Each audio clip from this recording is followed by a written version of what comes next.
Hi நண்பர்களே, இன்றைக்கி morning பிரேக்ஃபாஸ்ட்டுக்கு நான் என்ன பிளான் பண்ணியிருந்தேன் அப்படின்னு பார்த்தா எக் தோசை தான் பிளான் பண்ணியிருந்தேன். ஏன் அப்படின்னா அதுக்கு வந்து சைட் டிஷ் வந்து சிக்கன் கிரேவி இருந்துச்சு. ஸோ அதுக்கு இந்த எக் தோசை வேறு லெவல் டேஸ்டியாக இருக்கும், சூப்பராக இருக்கும். ஸோ அதுதான் நான் பிளான் பண்ணியிருந்தேன். சாப்பிட்டு முடிச்சாச்சு. தென் மதியானம் லஞ்சுக்கு என்ன பண்ணலாம் அப்படின்னு பார்க்கும்போது பருப்பு தான் பண்ணேன்.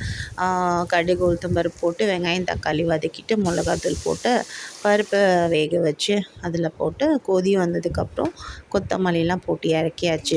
அதுக்கு சைட் டிஷ் வந்து காலிஃப்ளவர் தான் பண்ணியிருந்தேன். பொரியல் மாதிரி தான் பண்ணேன். வெங்காயம் தக்காளி போட்டு பட்டை கிராம்லாம் தாளிச்சிட்டு காலிஃப்ளவர் சின்ன சின்னமாக அரிஞ்சு போட்டுட்டு கரம் மசாலா நல்லா போட்டாச்சு. ஸோ இது ஃபுல்லாக வந்து எண்ணெயிலே வதங்கணும். போட்டதுக்கு பாதியாக வரும்போது நல்லா சுருண்டு சுருண்டு வரும்போது இறக்கிட்டேன். ஸோ நீங்கள் என்னெல்லாம் சாப்பிட்டீங்கன்னு கமெண்ட் செக்ஷனில் கமெண்ட் பண்ணுங்கள்.